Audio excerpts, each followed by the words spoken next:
I was standing in my pumpkin field, dirt under my fingernails and sweat dripping down my back, when I saw her marching across my property like she owned the place. The woman wore a crisp white blouse that had no business being anywhere near farmland, and her lips were pressed into a thin line that screamed trouble. I had no idea that this moment would launch me into a legal battle that would consume the next several months of my life. "Excuse me," she called out, her voice sharp enough to cut through the afternoon heat. "I need to speak with you immediately." I straightened up from where I had been checking the irrigation lines and wiped my hands on my jeans. My farm, all 15 acres of it, sat on the outskirts of Greenville, South Carolina, and I had worked my tail off for the past 8 years to make it profitable. What started as a dream of escaping corporate life had turned into a thriving vegetable and pumpkin operation that supplied local farmers' markets and a few restaurants in town. "Can I help you?" I asked, keeping my tone neutral despite the warning bells going off in my head. She stopped about 10 feet away, apparently unwilling to get any closer to actual dirt. "I'm Patricia Henderson, president of the Meadowbrook Estates Homeowners Association. We need to discuss your farm and its impact on our community." I blinked at her. Meadowbrook Estates was the cookie-cutter subdivision that had sprung up 3 years ago on what used to be the old Morrison property. The developer had bought the land and crammed in about 80 houses, all with the same 3-floor plans and the same beige siding. My farm sat on the original road that led into the area, and the developer had used part of the old access route as the main entrance to the subdivision. I had been here first by a good 5 years, but apparently that didn't matter to Patricia. "I'm not part of your HOA," I said simply. "My property isn't in the subdivision," her eyes narrowed. "I'm well aware of that, Mr. Davis. However, your farm sits directly adjacent to our main entrance, and frankly, it's become an eyesore. We've had multiple complaints from residents about the smell, the appearance, and the general unsuitability of having a working farm so close to our upscale community." The anger started building in my chest, but I forced myself to stay calm. "This has been a working farm since before your subdivision existed. I have every right to operate my business on my own property." "Be that as it may," Patricia continued, pulling a folder from her oversized purse, "we've done our research and we believe there are zoning regulations that could be applied here. But I'm not here to be adversarial. I'm here to propose a solution that could benefit both parties." I crossed my arms. "I'm listening. The fall harvest is approaching, and I understand you grow quite a substantial pumpkin crop along with various vegetables. What we're proposing is a partnership of sorts. Since your farm directly impacts the visual appeal and property values of our entrance, we believe it's only fair that the HOA receives 50% of your harvest proceeds as compensation. In exchange, we'll agree not to pursue any legal action regarding zoning violations or nuisance claims." For a moment, I just stared at her, convinced I had misheard. "You want half of my harvest? Are you out of your mind?" Her expression hardened. "I don't appreciate that tone, Mr. Davis. This is a reasonable business proposition. Your farm benefits from the increased traffic and visibility that our subdivision provides. Our entrance features beautiful landscaping and a stone sign that cost the association $40,000. That enhances the entire area, including your property." "My farm was here first," I said, my voice rising despite my best efforts. "I don't benefit from your subdivision. If anything, the increased traffic makes it harder for my customers to access my farm stand. And now you want me to hand over half of everything I've worked for. That's extortion." Patricia's face flushed. "It's nothing of the sort. It's a fair arrangement given the circumstances. You have 1 week to consider our proposal. If you refuse, the HOA is prepared to take legal action to either force compliance or have your farm operations shut down entirely. Good day, Mr. Davis."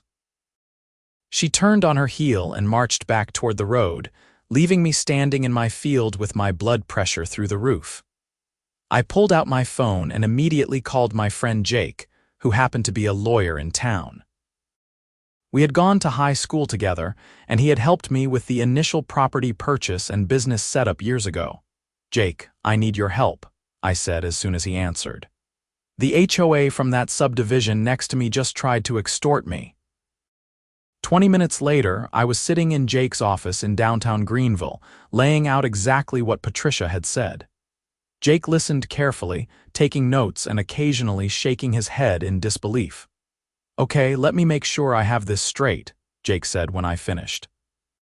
"The HOA president came onto your property, which is not part of the subdivision, and demanded 50% of your harvest as payment for not suing you over completely unsubstantiated zoning violations." "That's exactly what happened," I confirmed. "She gave me a week to decide." Jake leaned back in his chair and laughed, though there was no humor in it. "Marcus, this is one of the most ridiculous things I've ever heard, and I've been practicing law for 12 years. They have absolutely no legal standing to demand anything from you. Your property predates the subdivision, you're not part of the HOA, and you're operating a legal agricultural business on properly zoned land." "So what do?" I asked. "First, you document everything. If Patricia or anyone from the HOA contacts you again, record it if possible. South Carolina is a one-party consent state, so you can legally record conversations you're part of. Second, don't give them a single pumpkin, not even as a gesture of goodwill. That could be construed as acknowledging their claim. Third, let me send them a cease and desist letter making it clear that any further harassment will result in legal action against the HOA." I felt some of the tension leave my shoulders. "So you think they'll back off once they get the letter?" Jake's expression turned serious. "Honestly, I don't know. Some HOAs are run by reasonable people who will realize they've overstepped, but some are run by petty tyrants who hate being told no. If Patricia is as aggressive as she sounds, she might double down, but don't worry, we'll be ready either way." The cease and desist letter went out the next day. I continued working the farm, bringing in my late summer tomatoes and preparing the fields for the pumpkin harvest that would start in mid-September. The pumpkin crop was looking exceptional this year. I had expanded my planting after last season's success, and the weather had cooperated beautifully. I was projecting revenue of close to $60,000 from the pumpkins alone, not counting the other fall vegetables and the corn maze I had planned. 4 days after the letter was sent, I got a response, but it didn't come from Patricia. Instead, I received a formal notice from the Town of Greenville Code Enforcement Division stating that multiple complaints had been filed regarding my property and that an inspection would be conducted the following week. I immediately called Jake. They're retaliating. The HOA must have flooded the town with complaints to trigger an inspection. "Expected," Jake said calmly. "Make sure your property is in complete compliance with all regulations. Check your permits, your signage, everything. If the inspector finds nothing wrong, that actually helps our case by showing the complaints were frivolous." I spent the next several days going over every inch of my operation. My farm stand had all the proper permits. My signage complied with local ordinances. My water usage was documented and legal. The septic system for the small bathroom facility I had installed for customers was up to code and recently inspected. I kept meticulous records, and I was confident everything was in order. The inspector arrived on a Thursday morning. His name was Tom Crawford, and he had the weary expression of a man who had seen too many petty disputes. I showed him around the property, providing documentation for everything he asked about. He took photos, made notes, and asked questions about my farming practices. "How long have you been operating here?" Tom asked as we walked through the pumpkin field. 8 years this October, I replied. "I bought the property in 2018 and spent the first few months setting everything up, had my first real harvest in the fall of that year." Tom nodded, making another note. "And the subdivision next door, when did that go in?" "Construction started in 2022, I think. They built it pretty fast, had people moving in by 2023. Right. Tom looked toward the entrance of Meadowbrook Estates, which was visible from my property. For what it's worth, I've been doing this job for 15 years. I can tell the difference between legitimate complaints and neighbor disputes. Your operation looks clean, well-maintained, and properly permitted. I'll have my report filed by early next week, but I don't anticipate any violations. Relief washed over me. Thank you. I really appreciate you being thorough and fair. Tom handed me his card. If the HOA keeps harassing you, document everything. The town doesn't like it when people abuse the code enforcement process to settle personal scores. We have limited resources, and fake complaints waste everyone's time. The inspection report came back exactly as Tom had predicted. No violations found. Jake immediately sent a copy to Patricia and the HOA board, along with a strongly worded letter pointing out that filing false complaints with code enforcement could itself be considered harassment and abuse of the legal system. I thought that might be the end of it. I was wrong. 2 weeks later, right as I was starting the pumpkin harvest, I received notice that the Meadowbrook Estates HOA was filing a lawsuit against me. The complaint alleged that my farm operations constituted a private nuisance, that agricultural runoff was damaging their property, that the smell from my compost operation was affecting residents' quality of life, and that my farm stand was operating as an unpermitted commercial business in violation of zoning laws. I sat in Jake's office staring at the legal documents, feeling like I had been punched in the gut. They're actually doing this. They are, Jake confirmed. But Marcus, I want you to look at these allegations carefully. Every single one is either demonstrably false or completely without merit. The nuisance claim requires proof of unreasonable interference with their property rights. You're operating a legal farm, agricultural runoff. Your property doesn't drain toward the subdivision, and you've shown me your erosion control measures. The compost is on the far side of your property, over 500 feet from the nearest house, and your farm stand is explicitly permitted under agricultural zoning exceptions. So why are they doing this? I asked, frustration bleeding into my voice. Because they think they can bully you into giving up, Jake said bluntly. Or because Patricia Henderson is so used to having absolute power in her little HOA kingdom that she can't handle someone telling her no. Maybe both. But here's what's going to happen. We're going to fight this, we're going to win, and then we're going to discuss whether to countersue for harassment and legal fees. The next few weeks were a blur of legal preparation.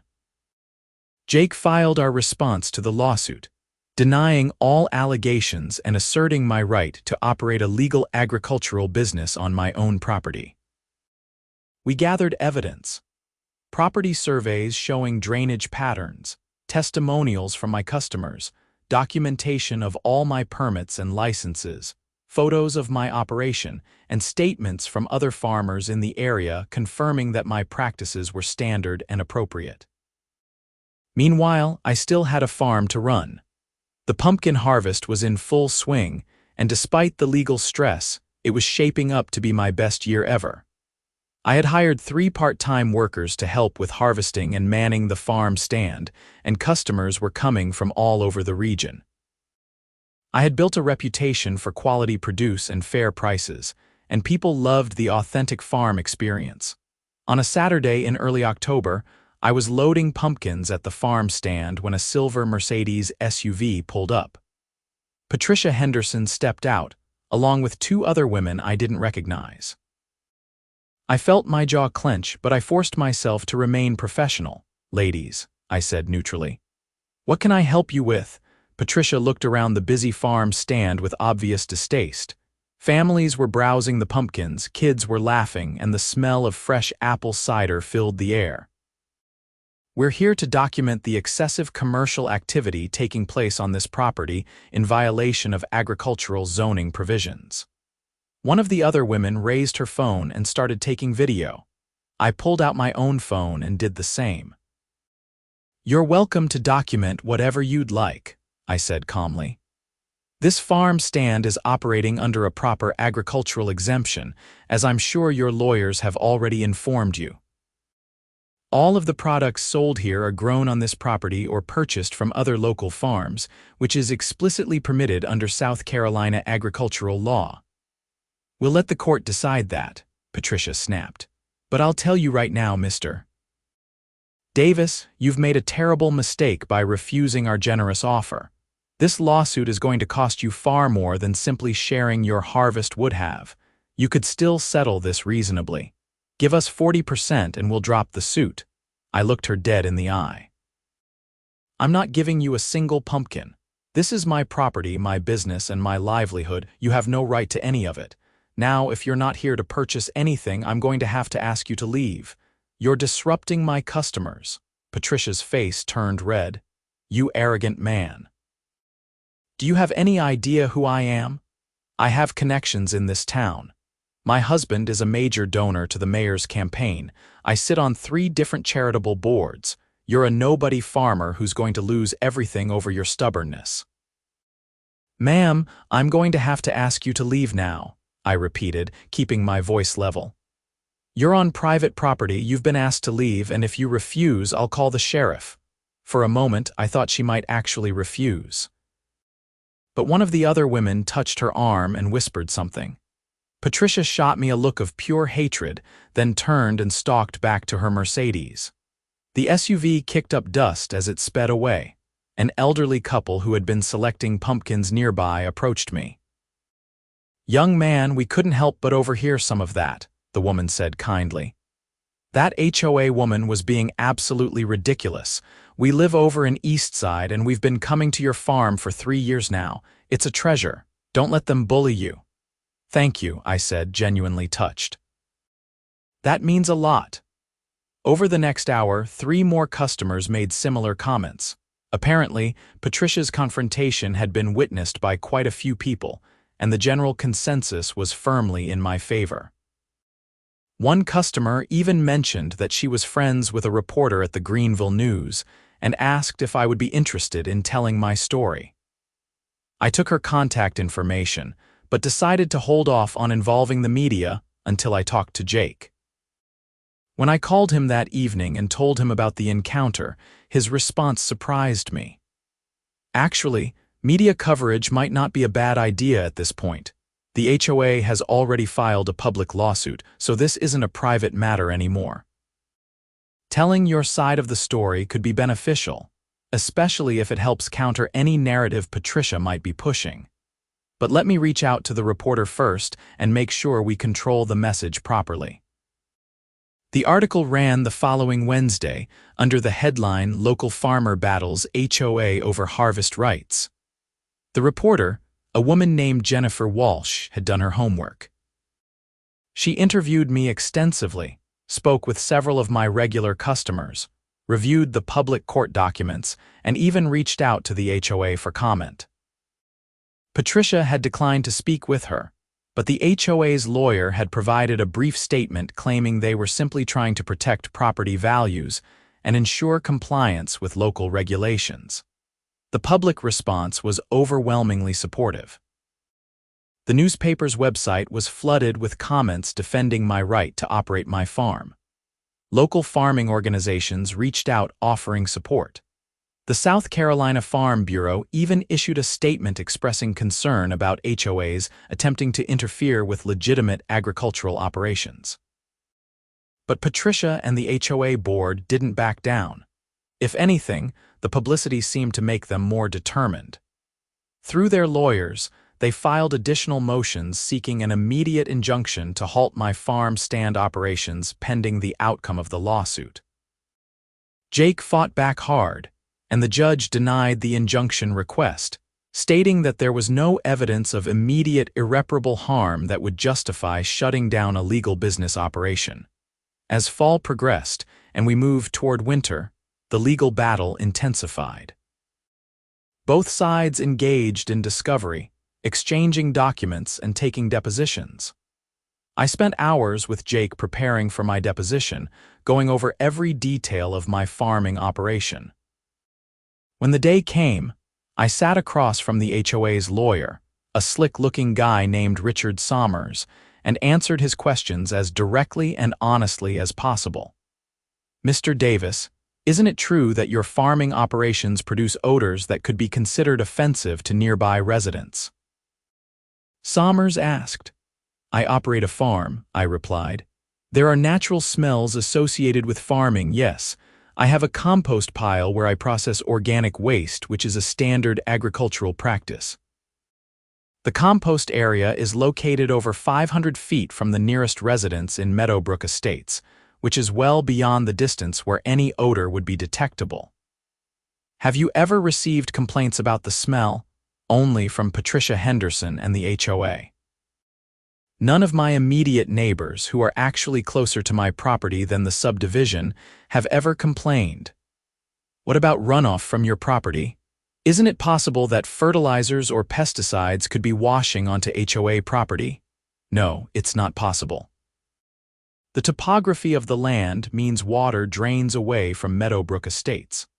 I had a professional survey done that confirms this, and it's part of our evidence in this case. Additionally, I use primarily organic farming methods with minimal chemical inputs, and I maintain proper erosion control measures including grass buffer strips and retention swales. The deposition went on for 3 hours, with Sommers trying every angle he could think of to make my farming operation sound unreasonable or dangerous. But the facts were on my side, and Jake had prepared me well. I kept my cool and stuck to the truth. Jake also deposed Patricia Henderson, and I was allowed to be present for that. Watching her squirm under questioning was one of the few satisfying moments in the entire ordeal. Jake methodically dismantled every claim she made. Mrs. Henderson, you stated that Mr. Davis's farm has negatively impacted property values in Meadowbrook Estates. Do you have any actual evidence of this? Any appraisals showing decreased values? Any sales that fell through specifically because of the farm? Patricia shifted uncomfortably. Well, no, not specific documentation. But it's common sense that having a farm next to an upscale subdivision would affect values. Common sense isn't evidence, Mrs. Henderson. In fact, the records show that home sales in Meadowbrook Estates have remained steady, and several properties have sold above asking price. Correct. I suppose so, but that doesn't mean people are happy about the farm.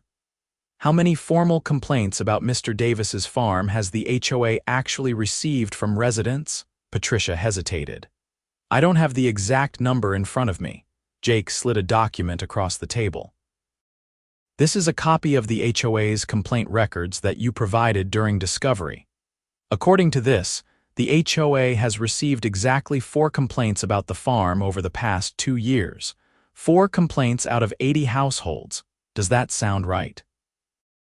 If that's what the records show, Patricia said stiffly. And 3 of those 4 complaints came from you personally, didn't they, Mrs. Henderson? I'm the HOA president. It's my job to address issues, or create them, Jake said mildly. Let's talk about your initial visit to Mr. Davis's property. You demanded that he give the HOA 50% of his harvest. What was the legal basis for that demand? I was attempting to negotiate a reasonable arrangement that would benefit both parties, by threatening legal action if he didn't hand over half of his business income. That sounds less like negotiation and more like extortion, doesn't it? I resent that characterization, Patricia snapped. We were offering him the opportunity to avoid litigation. By paying you off with crops grown on his own land, using his own labor and resources. Help me understand the legal theory under which the HOA would have any right to his harvest. Patricia couldn't answer that, because there was no answer. The deposition continued in that vein, with Jake systematically exposing the weakness of the HOA's position. As winter arrived and we approached the trial date, Jake and I met regularly to prepare. The trial was scheduled for late January, and Jake was confident we would win. But he also warned me that litigation was unpredictable and we needed to be prepared for any outcome. The good news is their case is extremely weak, Jake explained during one of our meetings. They can't prove nuisance because you're operating a reasonable agricultural business in a legal manner. They can't prove property damage because there is no property damage.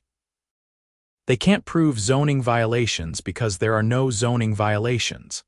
The bad news is that trials are expensive and time-consuming, and even winning can feel like losing when you add up the costs. I've already spent nearly $20,000 on legal fees, I said, rubbing my eyes. That's most of my profit from the fall harvest. Which is exactly what they're counting on, Jake said. They want you to give up because it's too expensive to fight. But Marcus, we're past the point of no return now. If you settle, you'll be admitting they had a valid claim, and it'll open the door for them or other HOAs to make similar demands on farmers across the state. This is bigger than just your farm now. He was right, and I knew it. The South Carolina Farm Bureau had actually filed a friend of the court brief supporting my position, arguing that allowing HOAs to extract payment from nearby farms would set a dangerous precedent that could threaten agricultural operations throughout the state. I was fighting not just for myself, but for every farmer who might face similar harassment in the future. The trial began on a cold Monday morning in late January at the Greenville County Courthouse. The courtroom was more crowded than I expected. Several local farmers had shown up to support me, along with a reporter from the Greenville News and a few curious members of the public. On the other side, Patricia sat with several HOA board members and their lawyer. Judge Sarah Martinez presided, and she had a reputation as a no-nonsense jurist who didn't tolerate frivolous litigation. That gave me some hope, but I was still nervous as Jake delivered our opening statement. "Your Honor, this case is very simple," Jake began. The plaintiff, Meadowbrook Estates HOA, is attempting to use the legal system to bully a successful farmer into paying them for the privilege of operating his own business on his own land. Mr. Davis has been farming his property for 8 years. The subdivision was built 3 years ago, long after he was established. He operates in full compliance with all laws and regulations. The HOA has no legitimate claim to his property or his harvest. This lawsuit is nothing more than harassment dressed up in legal language, and we ask the court to dismiss it with prejudice. The HOA's lawyer, Sommers, tried to paint a different picture. He talked about property values and quality of life, about the importance of protecting residential communities from incompatible land uses, about the need for farmers to be good neighbors.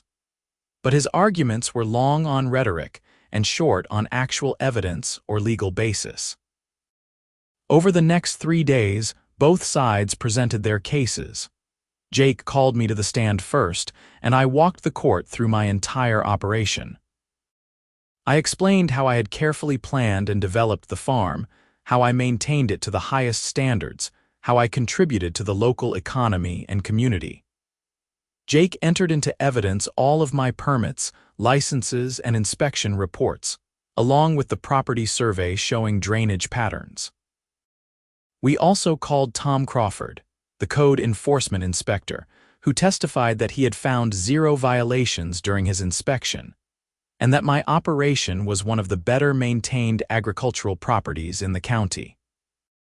Several of my regular customers testified about the value the farm provided to the community and how they had never experienced any negative impacts from normal farming operations.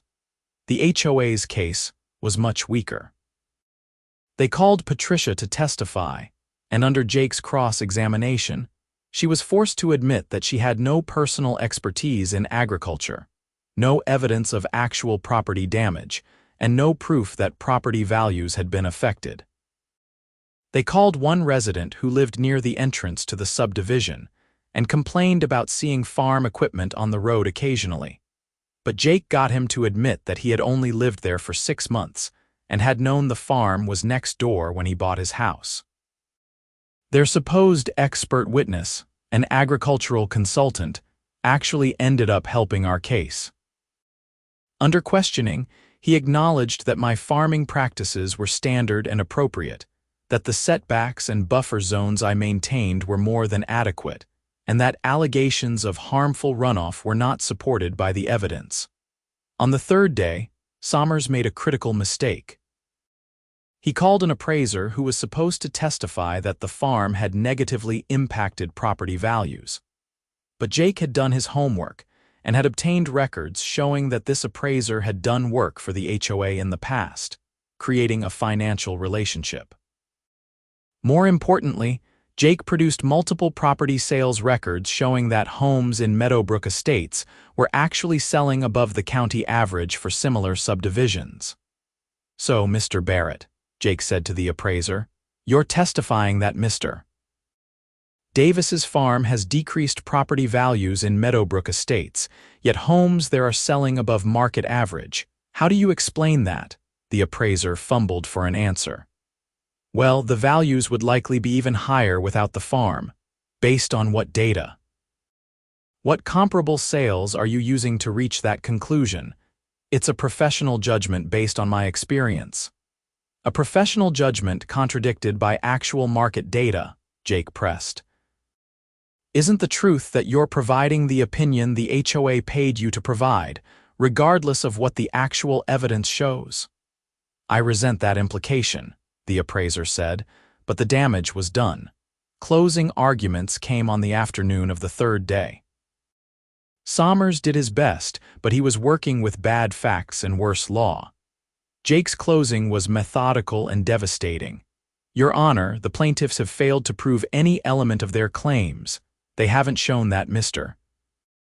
Davis's farming operations constitute a nuisance under any reasonable legal standard. They haven't shown any property damage. They haven't shown any violation of law or regulation. What they have shown is that they don't like having a farm near their subdivision, and they thought they could use the courts to force a farmer to pay them tribute for operating his legal business. The law doesn't work that way. This case should never have been filed, and we ask the court to rule in Mr. Davis's favor and award attorneys' fees and costs." Judge Martinez didn't issue a ruling from the bench. She took the matter under advisement and said she would issue a written decision within 30 days. That was both good and bad. Good because it meant she was taking the case seriously and considering everything carefully. Bad because I had to wait in agonizing uncertainty. The decision came exactly 23 days later. Jake called me as soon as he received it. "Marcus, we won." Complete victory. The judge didn't just rule in our favor, she eviscerated their case in her written opinion. And she awarded us attorneys' fees and costs. "You're going to get most of your legal expenses back." I sat down heavily in my kitchen chair, feeling a wave of relief so intense it was almost physical. She really awarded fees, she did. The judge found that the HOA's lawsuit was frivolous and brought in bad faith for the purpose of harassment. Under South Carolina law, that means the losing party has to pay the winner's reasonable attorney's fees. She also strongly criticized the HOA's demand for 50% of your harvest, calling it extortionate behavior wholly inappropriate for a homeowners association. "Oh my God," I said, starting to laugh. "Oh my God, we actually won." "We did more than win," Jake said, and I could hear the satisfaction in his voice. "We sent a message. This opinion is going to be cited in cases across the state. No HOA is going to try this kind of stunt again after seeing what happened here."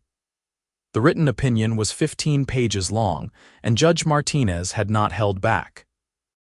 She systematically dismantled every argument the HOA had made, found that I had operated my farm in full compliance with all applicable laws, and concluded that the HOA's actions constituted an abuse of the legal process. The attorney's fees award came to just over $18,000, meaning I would recover almost everything I had spent defending myself. But I wasn't quite done with Meadowbrook Estates HOA. Jake and I discussed our options, and we decided to take one more step. We filed a separate lawsuit against the HOA and Patricia Henderson personally for abuse of process, intentional interference with business relations, and defamation based on false statements Patricia had made to code enforcement and in the community about my farm.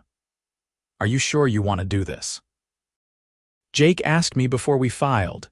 You've already won. This will drag things out longer and cost more money upfront, even if we ultimately prevail. I thought about the stress of the past several months, the sleepless nights worrying about losing my farm. The money spent on lawyers instead of new equipment, the distraction from running my business, the attempted extortion and harassment. I'm sure, I said. They need to learn there are consequences for this kind of behavior. If we don't hold them accountable, they'll just do it to someone else. The counterclaim hit the HOA like a bomb. Suddenly, Patricia and the board members were facing personal liability, and their insurance company was balking at covering them because their actions appeared to fall outside the scope of legitimate HOA business. The HOA held an emergency meeting, and according to people who attended, it was absolute chaos. Many residents were furious that Patricia's vendetta had exposed the HOA to significant financial liability. Within 2 weeks of filing the counterclaim, we received a settlement offer. The HOA would pay an additional $30,000 in damages. Patricia would resign as president. The HOA would issue a public apology, and all parties would agree not to interfere with each other in the future. Jake and I negotiated a few tweaks to the terms. The settlement amount went up to $40,000. The public apology would be published in the Greenville News and posted on the HOA's website. And the agreement included specific language prohibiting the HOA from ever making any future claims or demands related to my farming operations. I accepted the settlement. I wasn't interested in dragging things out for years or in completely destroying the HOA financially, which would have hurt innocent residents who had nothing to do with Patricia's schemes. I just wanted to make sure this could never happen again. The public apology ran in early March. It was brief but clear. The Meadowbrook Estates HOA apologizes to Marcus Davis for filing a frivolous lawsuit and making improper demands regarding his farming operations. Mr. Davis operates a legal and well-maintained farm, and the HOA's actions were inappropriate and without merit. We regret the time, expense, and stress our actions caused. Patricia resigned, and according to the Neighborhood Gossip Network, she and her husband quietly listed their house for sale a few weeks later. The new HOA president reached out to me with a genuine apology and an offer to buy produce for the subdivision's summer social events. I accepted, figuring it was better to move forward on good terms than to hold a grudge. The legal fight became something of a cause célèbre in agricultural circles. I was invited to speak at several farming conferences about the experience. The South Carolina legislature even introduced a bill, which eventually passed, creating additional protections for agricultural operations against frivolous nuisance lawsuits from nearby residential developments. It became known informally as the Davis Law, though the official title was the Agricultural Protection Act of 2026. As spring arrived and I prepared for another growing season, I found myself reflecting on everything that had happened. The legal battle had been exhausting and expensive, even with the settlement recovery. It had taken time and energy away from the farm and caused enormous stress. But it had also taught me some important lessons about standing up for what was right, about the importance of documentation and legal preparation, and about how much support existed in the community for farmers and agriculture. My farm stand reopened in late April with early spring vegetables, and I was overwhelmed by the support. Customers came from all over the region, many telling me they had followed the legal case and wanted to support the farm. Several local restaurants reached out about supply contracts. The publicity from the lawsuit had actually been good for business in a way I never could have anticipated. One warm Saturday in May, I was working in the fields when I saw a car pull up to the farm stand. A woman got out with 2 young kids, and they started browsing the vegetables. I walked over to say hello. "Welcome to Davis Farm," I said. "Let me know if you need help with anything." The woman smiled. We just moved to Greenville and I read about your farm in the newspaper. Well, the old articles about the lawsuit. I wanted to come see the place and support your business. It's wonderful what you've built here. Thank you, I said sincerely. I appreciate that more than you know. Her kids ran over to look at the baby chickens I kept in a small coop near the farm stand. Their excitement and joy reminded me why I had started this whole venture in the first place. It wasn't about the money or about fighting with HOAs. It was about growing good food, connecting people with where their food comes from, and building something meaningful with my own hands. As I helped the family load vegetables into their car, I spotted the entrance to Meadowbrook Estates down the road. The fancy stone sign was still there, marking the entrance to the subdivision, but I no longer felt anger when I looked at it. The legal battle was over, I had won, and my farm was secure. I walked back out to the fields where tomato seedlings were just starting to climb their stakes, and the first summer squash plants were flowering. The soil was rich and dark, full of potential for the season ahead.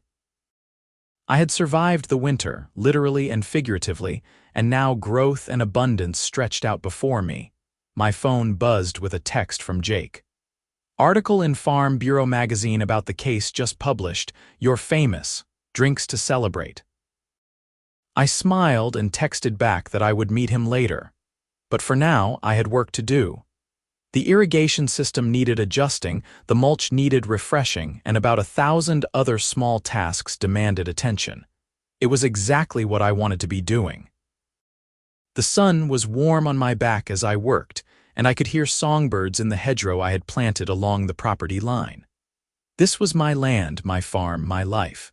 I had fought for it and won, and no HOA or anyone else was going to take it away.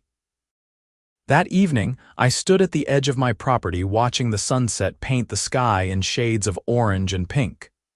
The farm stretched out around me, 15 acres of possibility and promise. I thought about the journey that had brought me here, from buying the property 8 years ago to building a successful operation to fighting off an attempted shakedown by an overzealous HOA president. It would have been easy to give up at various points. When Patricia first made her outrageous demand, I could have just ignored farming near the entrance, maybe scaled back operations to avoid conflict. When the lawsuit was filed, I could have settled early and given them something just to make it go away. But I had stood my ground, fought back hard, and won decisively. The victory had costs. The legal fees, even with most being recovered, had still created cash flow problems. The stress had been immense. The distraction from farming had meant some opportunities were missed. But the principle was worth it. No one had the right to demand payment from me for operating a legal business on my own land. No HOA president could bully someone into surrendering half their harvest just because she didn't like having a farm in view. More importantly, the fight had established protections that would benefit farmers across South Carolina. The legal precedent was clear. HOAs could not use frivolous nuisance claims to harass agricultural operations. The new state law provided additional safeguards.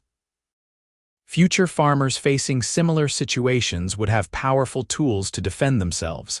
As darkness settled over the land, I walked back to the small farmhouse I had renovated over the years. It wasn't fancy, but it was mine, paid for with years of hard work and long hours. Inside, I pulled out the bottle of bourbon Jake had given me as a victory present and poured a small glass. I raised it in a private toast, to standing your ground, to fighting back against bullies, to the value of good legal counsel and detailed documentation, to supportive communities and customers who showed up when it mattered, to judges who saw through frivolous lawsuits, to the hard-won protections for farmers and agriculture. But most of all, to the simple right to work your own land and keep what you grow without having to pay tribute to petty tyrants who think an HOA presidency makes them royalty. I sipped the bourbon and smiled. Tomorrow, I would be back in the fields before dawn, checking irrigation and monitoring the crops and doing the 1,000 small tasks that kept a farm running. There would be challenges ahead, hard work and uncertain weather and the endless variables of agriculture. But I would face them on my own terms, on my own land, with the confidence of someone who had fought for what mattered and won. The HOA had demanded half my harvest. Instead, they got a legal bill, a humiliating public apology, and a former president who had to resign in disgrace. I got to keep every pumpkin, every tomato, every ear of corn I grew. Justice, it turned out, tasted pretty sweet. Almost as sweet as a perfectly ripe tomato pulled fresh from the vine on a summer morning. And that's exactly what I would be doing tomorrow and the day after, and for years to come.